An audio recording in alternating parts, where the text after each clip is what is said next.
In just 10 minutes, uncover the most explosive moments from the 3-hour conversation between Lex Fridman and India Prime Minister Narendra Modi. From Pakistan's role in terrorism and the Gujarat riots to China tensions, the Ukraine war, and AI's future, Modi speaks unfiltered. Watch till the end. This is the interview you don't want to miss. Here are 10 key takeaways from the podcast. Takeaway 1, India's conflict with Pakistan. Narendra Modi said that India has always wanted peaceful relations with Pakistan, but every time India extended a hand of friendship, it was met with hostility and betrayal. He recalled that when he became prime minister, he invited Pakistan's leadership to his swearing-in ceremony as a goodwill gesture, hoping it would open a new chapter in diplomatic ties. However, despite this, tensions remained, and Pakistan continued to support cross-border terrorism. Modi criticized Pakistan for its role in global terrorism.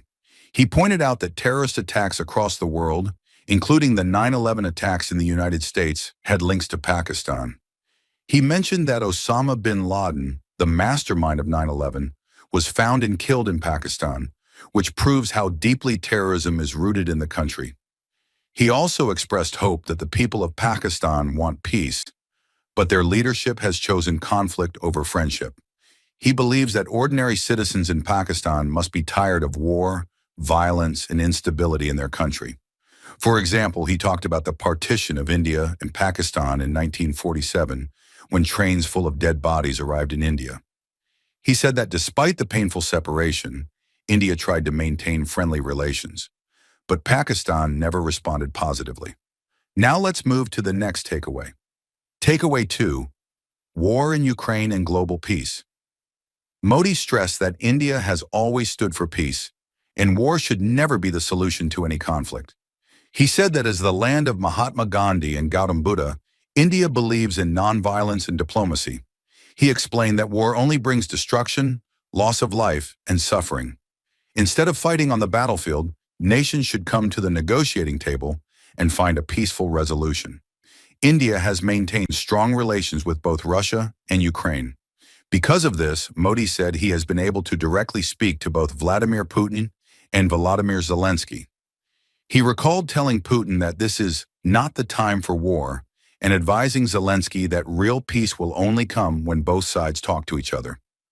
Modi highlighted that the Ukraine war has not only affected the two countries involved, but has also had severe consequences for the entire world. He mentioned that food prices, fuel costs, and fertilizer supplies have been disrupted, creating problems for many developing nations. For example, he pointed out that the war has caused a crisis in the global south, where many countries are struggling with inflation and shortages of essential goods. He said the world needs to work together to restore stability. Now let's move to the next takeaway. Takeaway 3, China, border tensions, and diplomacy. Modi talked about the long history of India-China relations, saying that for centuries, the two nations learned from each other and influenced global trade and culture. He pointed out that at one time, India and China together contributed over 50% of the world's GDP. He acknowledged that border tensions exist, but he said disagreements between neighbors are natural. However, he stressed that such differences should be resolved through dialogue rather than conflict. He recalled the border clash between Indian and Chinese troops in 2020, which created a major crisis. However, he said that after his recent meeting with Chinese President Xi Jinping, both sides have been working toward restoring peace. Modi emphasized that competition between India and China should remain healthy and should not escalate into hostility or war. For example, he talked about how Buddhism, which originated in India, had a deep influence on China, showing how the two civilizations have always been interconnected. Now let's move to the next takeaway. Takeaway 4, the Gujarat riots of 2002. Modi addressed the 2002 Gujarat riots, which remain one of the most controversial topics in India's recent history. He described it as a tragic and painful event that he wished had never happened.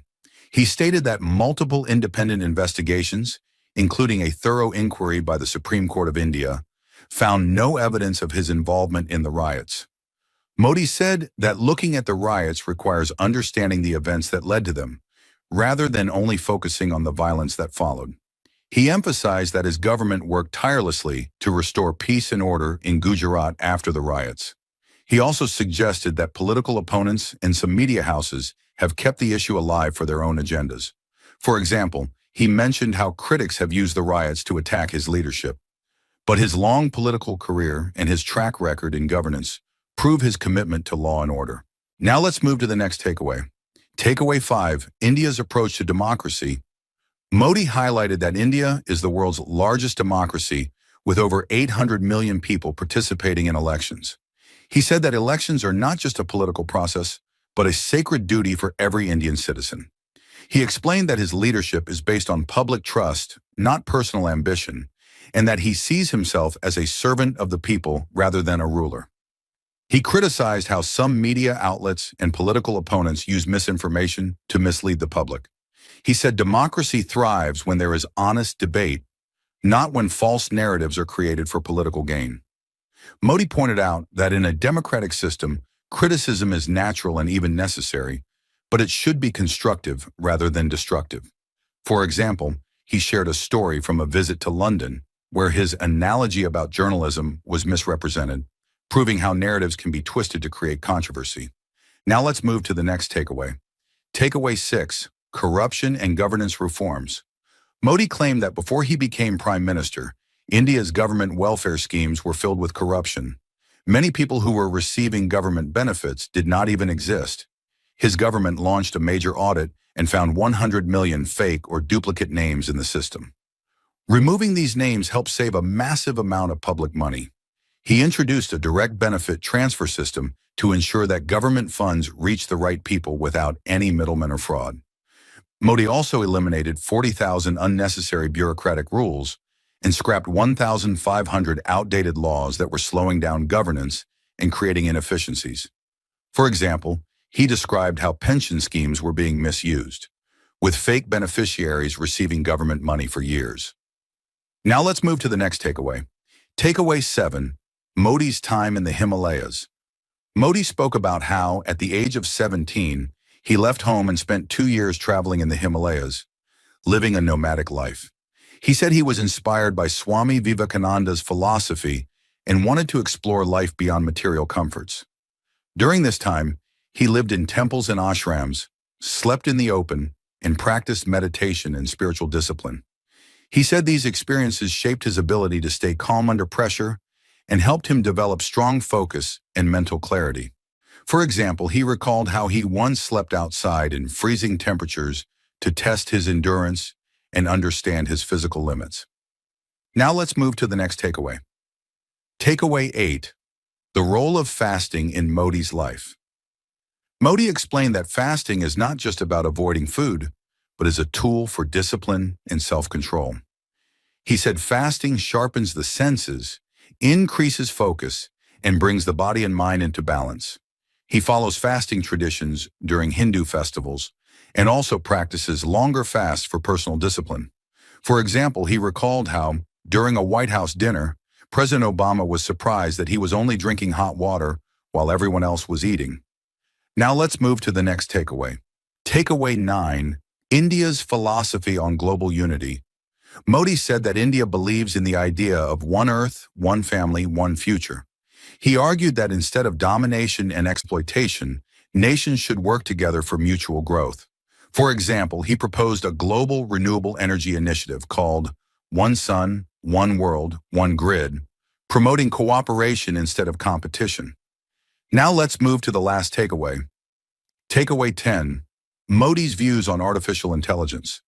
Modi questioned whether AI could ever replicate human emotions like love, care, and intuition. He warned that blindly trusting AI without regulation could have dangerous consequences.